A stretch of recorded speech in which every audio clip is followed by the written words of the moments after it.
Saudara-saudari yang dikasihi oleh Tuhan Yesus, selamat berjumpa kembali di dalam program Arus Hayat Voice. Judul kali ini adalah Menanti-nantikan Tuhan. Potongan firman saya ambil di dalam kitab Yesaya pasal 40 ayat 31, terjemahan langsung. Tetapi orang-orang yang menanti-nantikan Tuhan mendapat kekuatan baru. Mereka seumpama elang yang naik terbang dengan kekuatan sayapnya. Mereka berlari dan tidak menjadi lesu.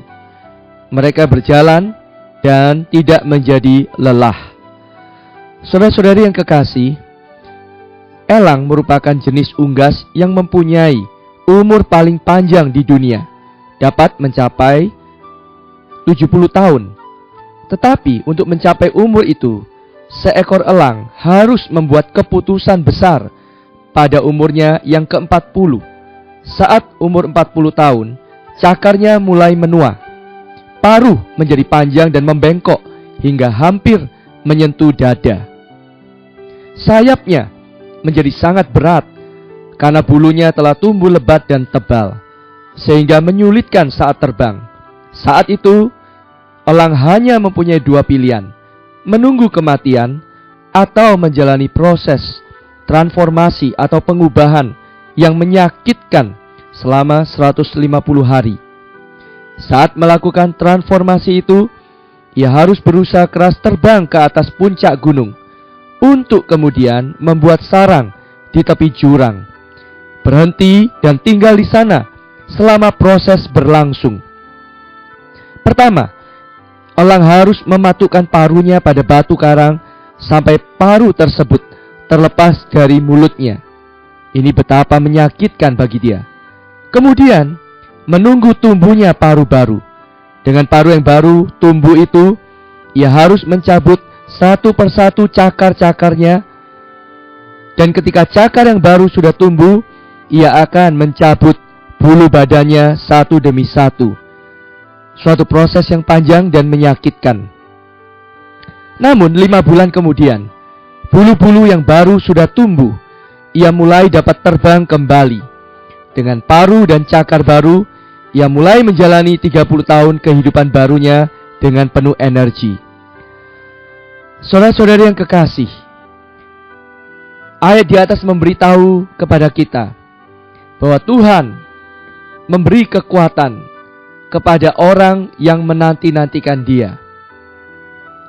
Tuhan memberi kekuatan kepada yang lelah dan menambah semangat kepada yang tiada berdaya di ayat 29. Di dalam Efesus pasal 6 ayat 10, Paulus mengatakan, "Jadilah kuat di dalam Tuhan dan di dalam kekuatan kuasa-Nya." Dia juga mengumumkan, "Oh, segala sesuatu dapat kutanggung di dalam Dia yang memberi kekuatan kepadaku." Saudara-saudari yang kekasih, Kristus adalah yang memberi kekuatan. Maka kita orang-orang yang menanti-nantikan Dia tidak akan lelah atau tiada berdaya. Haleluya, di dalam Kristus yang memberi kekuatan, kita seumpama elang yang naik terbang dengan kekuatan sayapnya. Mereka berlari dan tidak menjadi lesu, berjalan tidak menjadi lelah. Ini adalah cara perjanjian lama menggambarkan orang-orang yang bersandar kepada Yesus di dalam perjanjian baru. Saudara-saudari yang kekasih, kita umat manusia dilukiskan di dalam Yesaya pasal 40 adalah seperti rumput yang menjadi kering dan bunga yang menjadi layu, juga seperti setitik air dalam timba dan debu dalam neraca. Kita bukan apa-apa, kita sia-sia dan hampa. Tetapi Kristus adalah segalanya. Karena itu, kita tidak memiliki kepercayaan apapun di dalam diri kita. Kita harus meletakkan kepercayaan, sandaran kita kepadanya dan menanti-nantikan Dia. Menantikan Allah yang kekal di ayat 28 berarti Anda dan saya mengakhiri diri kita sendiri. Kita menghentikan diri kita sendiri. dengan kehidupan kita, perbuatan kita, aktivitas kita, dan menerima Allah di dalam Kristus sebagai hayat kita, persona kita, dan pengganti kita. Seperti yang dikatakan Galatia 2 ayat 20, bukan lagi aku, melainkan Kristus. Orang sedemikianlah akan diperbarui, ditransformasi.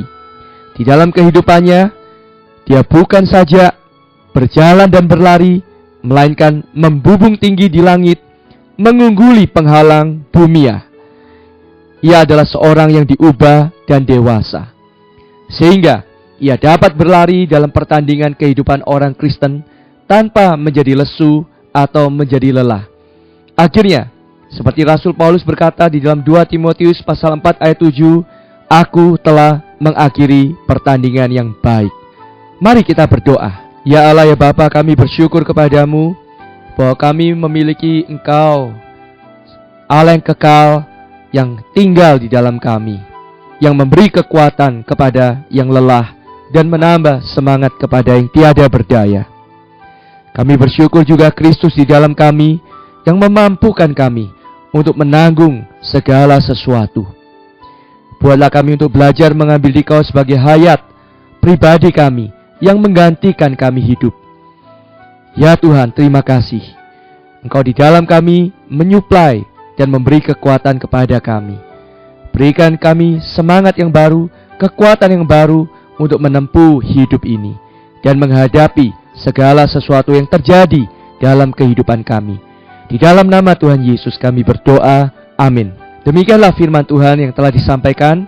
Sampai bertemu di kesempatan berikutnya. Kasih karunia-Nya menyertai dan menguatkan Anda semua. Demikianlah program Renungan Arus Hayat Voice Note pada hari ini. Dan jika Anda tertarik untuk memiliki voice note tersebut beserta seri-seri sebelumnya, Anda dapat mendownload di website kami di www.pemulihan.or.id atau dapat menghubungi kami via BlackBerry dengan nomor PIN 282554-7F yang berpusat di Jakarta dan di nomor PIN 27EB5F7D yang berpusat di Surabaya. Semua respon beserta pertanyaan juga bisa dikirimkan langsung melalui Facebook kami di Arus Hayat Voice atau melalui email di arushayatvoice@gmail.com. Tuhan Yesus memberkati kita semua.